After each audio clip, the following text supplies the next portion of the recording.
Programme میں خوش آمدید ناظرین.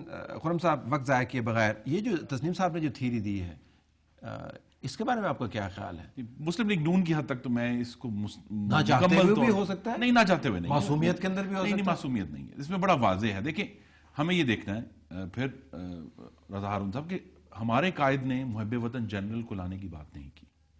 ہم اس کے خلاف کھڑے ہیں, مستقل کھڑے ہیں, اور جو ہماری کوشش ہے کہ پاکستان کی پارلیمان میں اور سیاسی نظام میں جو ہمیشہ سے ایک فیکٹ ہے کہ انٹیلیجنس ایجنسیز کا رول رہا ہے, وہ رول دوبارہ واپس نہ آئے.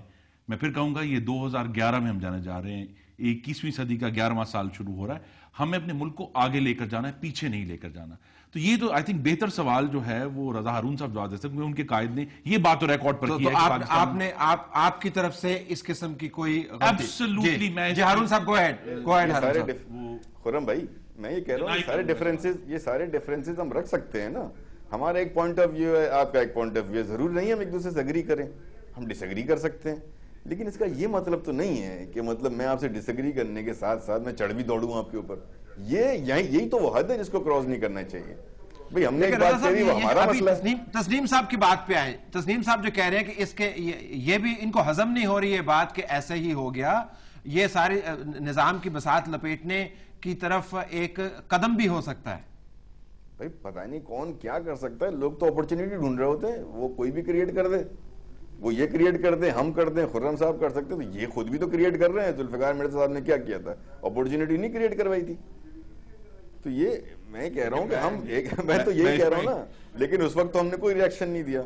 ہم نے کہا کہ نہیں یار, عاشورہ ختم ہو جائے, محرم خیریت سے گزر جائیں, پریزیڈنٹ سے مل لیں, پرائم منسٹر سے مل لیں, وہاں جا کے اپنا مسئلہ بیان کر دیں گے.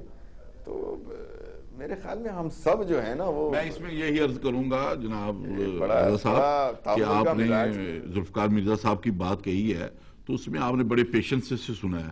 اگر آج چودھری نثار صاحب نے اگر کوئی ایسی بات کہی تھی تو تھوڑا سا صبر کے ساتھ اگر آپ کے جو پارلیمنٹیرینز ہیں وہ صبر کا ثبوت دیتے, کوئی مہذب گفتگو کر لیتے, اچھی زبان میں کر لیتے, تو شاید یہ نوبت یہاں تک نہ پہنچتی.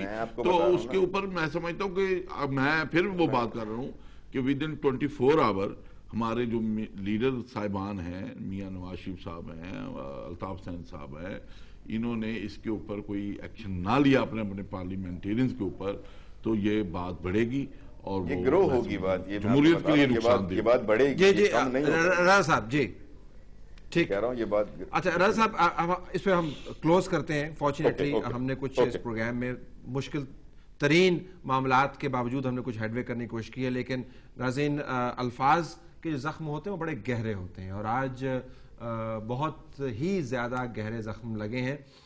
دیکھنا یہ ہے کہ پچھلے 48 گھنٹے کے اندر جو بیانات کا طوفان ہے اس نے سیاستدانوں کا اور سیاسی قیادت کا قد کاٹ اونچا کیا ہے یا ان کا قد کاٹ چھوٹا کیا ہے. اور ہر طرف سے اسی قسم کے بیان آ رہے ہیں. ہر کوئی یہی کہہ رہا ہے کہ میں سچا ہوں, دوسرا جھوٹا ہے, میں دودھ کا دھلا ہوا ہوں اور دوسرے کے دامن پر داغ ہیں.